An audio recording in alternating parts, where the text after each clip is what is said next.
Hello, I'm the Nostalgia Critic. I remember it so you don't have to. And welcome to another rendition of Old vs. New.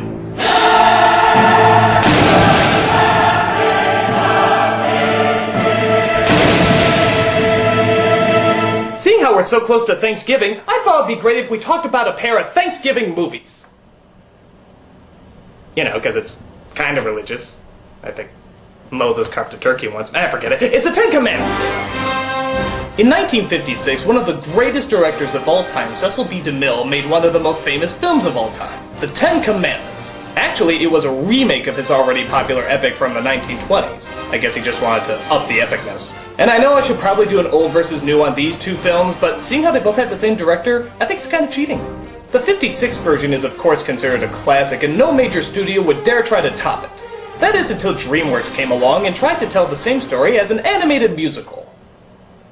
Interesting choice. When you hear Bible mixed with musical and Disney-style animation, you automatically think disaster. But The Prince of Egypt was actually a decent remake. It wasn't telling the exact same story, it had different angles, a different scale, and a different spin on the main characters. And in my opinion, is a very underrated animated film. But still, which one holds up the best, the original classic or the anime reimagining? Well, let's dive right into the land of milk and honey.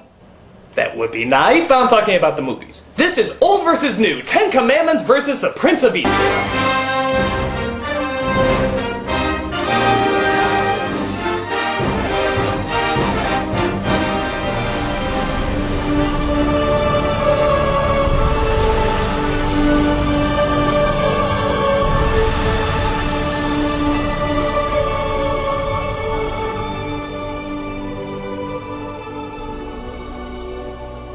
It's hard to find someone to play one of the most holy people in all of the Bible, so we'll just settle for the human from Planet of the Apes and Iceman from Top Gun.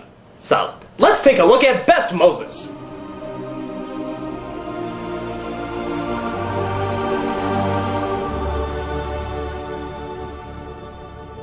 Like many of the elements in this comparison, these two performances couldn't be any more different. Charlton Heston's Moses is very much like a prodigy, even before he speaks with God. Let your own image proclaim my loyalty for 1,000 years. Who would take a throne by force that he has earned by deeds? Where Val Kilmer's Moses is seen much more as the everyman, the person who fell into his leadership rather than seeking it out. I was the Prince of Egypt, the son of the man who slaughtered their children. You've chosen the wrong messenger. How can I even speak to these people? Both do very well and convey exactly what they need to convey. So really it just depends on which Moses you like better, the everyman or the Superman. For me personally, I enjoy Heston's performance a little more. The reason being that he has an unbelievable amount of confidence. When you see Heston as the Prince of Egypt, you immediately want to be like him. Strong and powerful, but also kind and wise. I warn you, Moses, that the temple grain belongs to the gods. What the gods can digest will not sour in the belly of a slave. Everything he says has such weight to it. He was destined for greatness even before he found his true calling. If you were told this guy was going to be your leader, you'd follow him in a heartbeat. Okay, you'd recommend a good hair salon first, but you would follow him. The city is built of brick, Pharaoh. The strong make many, the starving make few. The dead make none.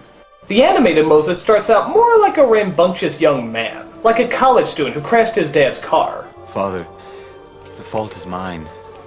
I goaded Ramesses on, and so I am responsible. This isn't bad, though, as it shows by the end just how far he's come in leadership. I guess in a way you could argue that this makes him more human. And again, there's nothing wrong with that, as Moses was human.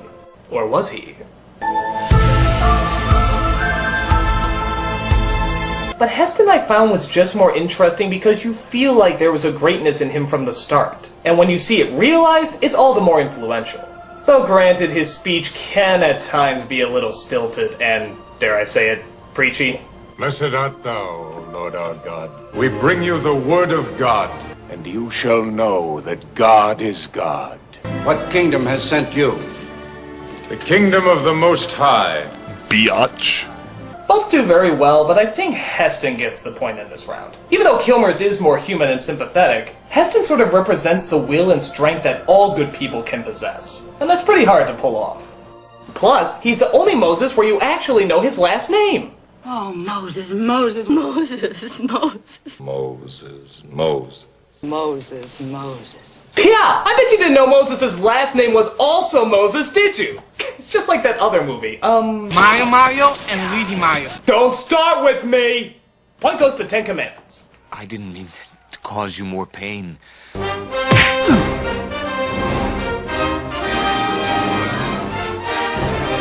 what about the villain? Ramesses is one of the greatest villains of all time. But, did you know that him and Moses were brothers? Oh, you didn't know that. Sorry, I didn't know. This is the best Ramesses.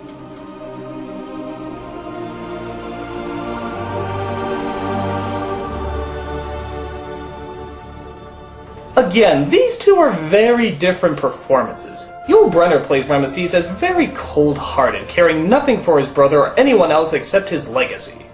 Here is your kingdom, with the scorpion, the cobra, and the lizard for subjects.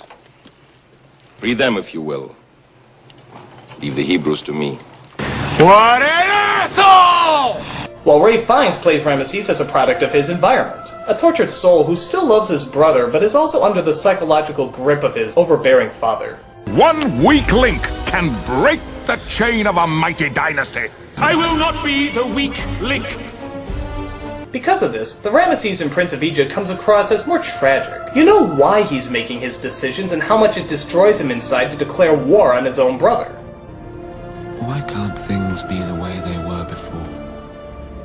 Look at this scene, for example. This is one of the best bits of animation I've ever seen. It's just as Moses tells Ramesses that he hasn't returned to be his brother, but rather he's returned to be his enemy. The whole gamut of emotions is ran here. I can no longer hide in the desert while they suffer. At your hands. Sadness, anger, regret, frustration, and vengeance. All in just 40 seconds. That's pretty impressive. The Ramesses in Ten Commandments is good too, but in a different way. He's likable because of how despicable he is. He's cunning, he's manipulative, and he doesn't care who knows it. Just look at how he talks to the woman who will one day be his wife. I could never love you. Does that matter? You will be my wife. You will come to me whenever I call you. I will enjoy that very much. What a dickhole. There's great passion and rage that's brought out of this performance, but still, I gotta say Ray Fiennes' version is better. He's simply more complex and sympathetic, but he can also be just as menacing as well. There shall be a great cry in all of Egypt, such as never has been or ever will be again. It's a juicy performance right out of Shakespeare, and he's portrayed just perfectly. They pull you into the drama by pulling us into his drama, having to choose between family and legacy. Just about everything you could possibly want in a character is in this performance, and I think that's more than point-worthy. Point goes to Prince of Egypt. Does that matter?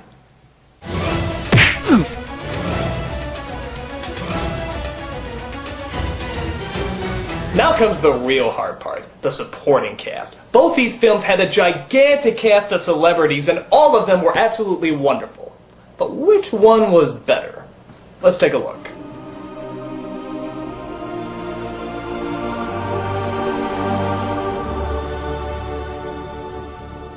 Talk about starstruck. Both these movies had a bajillion celebrities in their lineup. Ten Commandments had Edward G. Robinson, Vincent Price, Ann Baxter, John Carradine, and that's just to name a few. Prince of Egypt had Patrick Stewart, Jeff Goldblum, Sandra Bullock, Michelle Pfeiffer. Again, that's just to name a few. So which cast was better? Well, again, they're very different. Prince of Egypt has fewer cast members, but they're given much more development. Miriam and Aaron, for example, are fleshed out much more as Moses' real brother and sister. And Moses' wife, Zipporah, is given a lot more screen time as well, having them meet before he actually leaves his crown.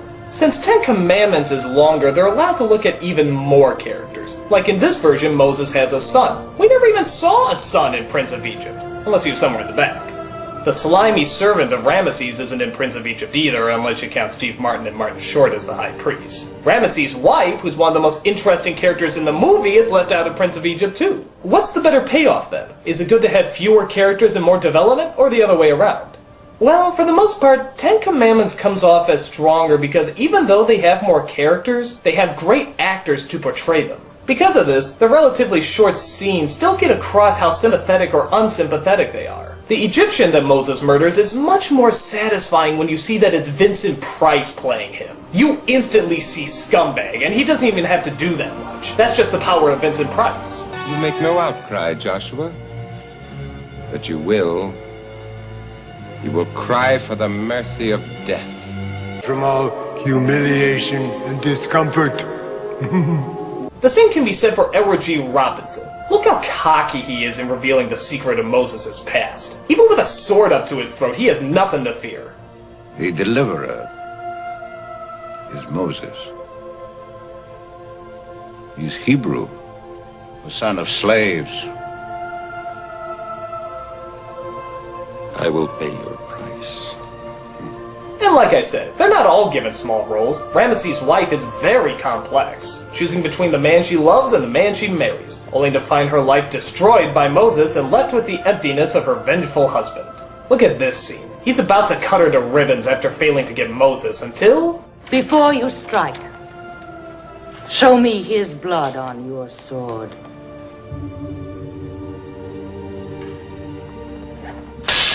Bastard can't even do it. Maybe he's ashamed of his failure, maybe he just figures it's crueler to leave her alive, but he knows that killing her will bring him nothing. Only a bitch so simple and yet so complex can cause such a reaction. And I think that's what makes Ten Commandments stand out more. The harshness. They portray a world that's advanced but also savage, where great monuments are made but death is common and seen all the time. A world that needs a savior like Moses to intervene. We get some of that harshness in Prince of Egypt with Steve Martin and Martin Short, but they seem out of place. It's a little too gimmicky and, for lack of a better word, cartoony. You're in trouble, young man! Get down here! My new thing! The Prince of Egypt cast is still sympathetic, but this cast is just so fascinating in how cutthroat they are. They get across a lot with very little, and even though I still love the cast in Prince of Egypt, the cast in Ten Commandments is just darker and more interesting. Point goes to the Ten Commandments. You shame yourself.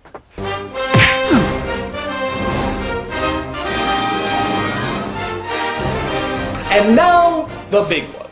The one that I thought I'd never be able to judge. God. I am going to judge God. Balls to the wall, people. This is the best God.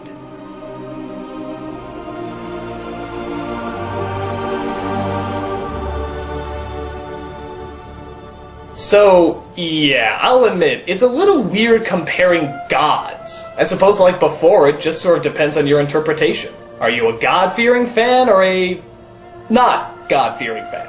As far as the story goes, the Ten Commandments God is probably the one most people would think about when hearing it. I mean, this is the God who sent flaming hail, constant darkness, and killed all the firstborns. In short, this was a badass God. So they provided him with a deep, badass voice. Remember the Sabbath day to keep it holy. Do this in my name, or you will get a cap in your ass. Seriously, you're like a bug. I could just be like, and you're gone. Don't mess it up. I am badass God. In Prince of Egypt, we get more of the warm, loving God that many people have favored over the past several years. Take the staff in your hand, Moses. With it, you shall do my wonders. In my opinion, the Prince of Egypt God is a little more clever and well thought out. Just look at the burning bush. It looks like something not of this world, but also something that can be soothing and comforting. The one in the Ten Commandments looks more like a cartoon than, well, the actual cartoon.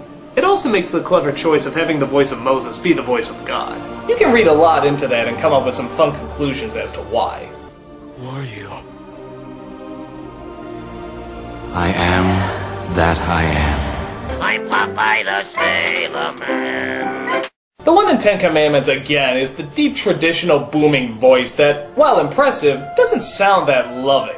Honor thy father and thy mother. Like I said, as the story of smoting goes, this God is probably closer to what most people think of. But the soft, kind God is a much more interesting contrast, and you still feel the size and divinity when he appears. I know it comes down to personal preference, but this God simply seems more like the God of love and peace than this one does. Point goes to the Prince of Egypt. Thou shalt not take the name of the Lord thy God in vain.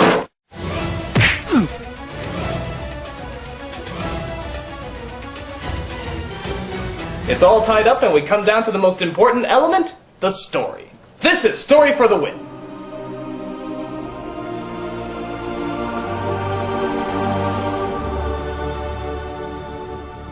Now, logically, you would think that because Ten Commandments is longer, it has more time to tell a better, complex story.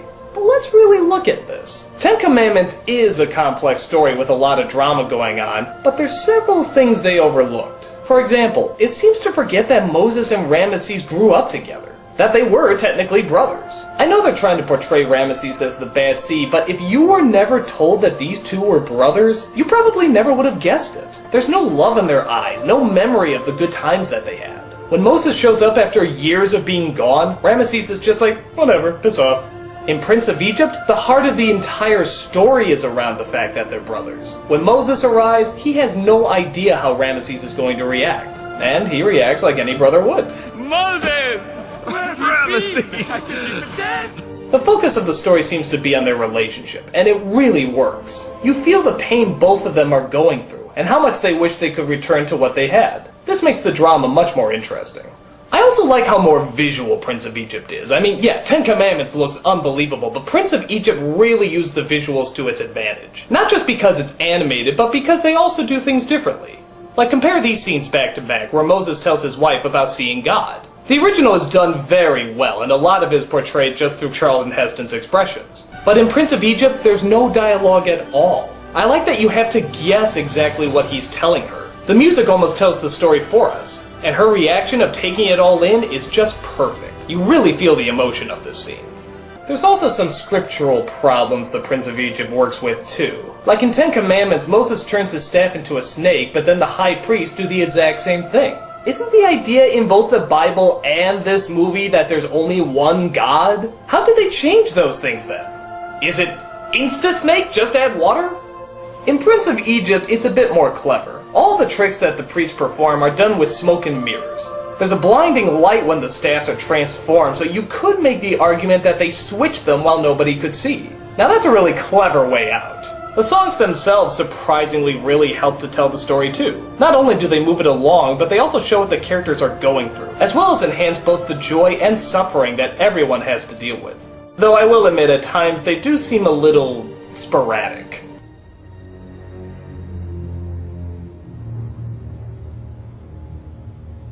Many nights we've prayed. Dude, all the firstborns are dead! Can you lay off the show tunes? Don't get me wrong, the expressing of emotions in Ten Commandments is good too, but at times it seems a little soap opera-ish. I mean, yeah, this is heavy-duty stuff that they're dealing with, but something about the way they hold themselves and speak to one another does seem like a bit much. Forgive me, Bithy.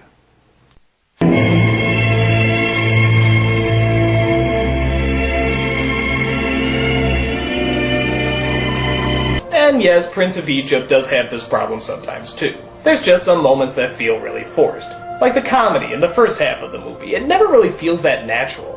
Father will kill me. Don't worry. Nobody will even notice us coming in. Nobody will even notice. The best comedic moments were the ones that actually added to the drama. Like the desperation in Goldblum's voice as Aaron while trying to stop his sister from revealing who they really are. You must know. Be careful, slave. Oh, my good prince. She's exhausted from the day's work. Not that it was too much. We quite enjoyed it, but she's confused. But even the bad comedy helps generate the kind of corniness of nostalgia. And let's be honest, nostalgia can be corny. It's a pleasant time you want to return to where everything seems simpler. And this works in Prince of Egypt because they're creating a great contrast to the later drama. The few corny moments in Ten Commandments just come out as corny, and don't really add anything in the long run. The corniness comes from how overdramatic it is, not how funny it's trying to be. Because of this, surprisingly, the animated musical seems to be the more dramatic film. Does it have problems? Sure. Are there elements from the original that are better? Absolutely. But on the whole, Prince of Egypt knew that the focus had to be on the brothers. That's where the drama comes from, and that's where the most interesting conflict takes place. They knew that that was the most fascinating element. That's where people could sympathize the most. It makes us realize why the story is so good. It brings out good characters from good writing from a good story. So, it turns out the winner is Prince of Egypt, the superior film. Turn from thy fierce wrath, O Lord.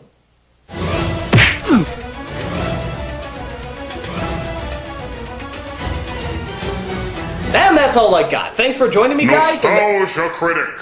This is God. God? Like the God? Yes. I heard what you were saying about me being a loving God or a vengeful God. Yeah? You were wrong. I'm a vengeful God. Oh. Your ass is grass.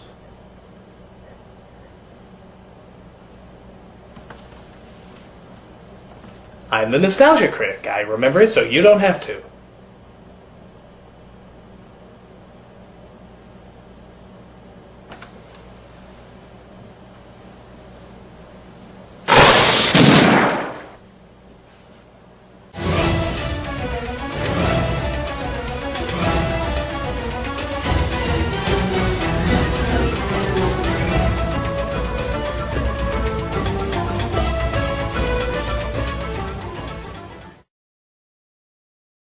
Oh, Moses, Moses.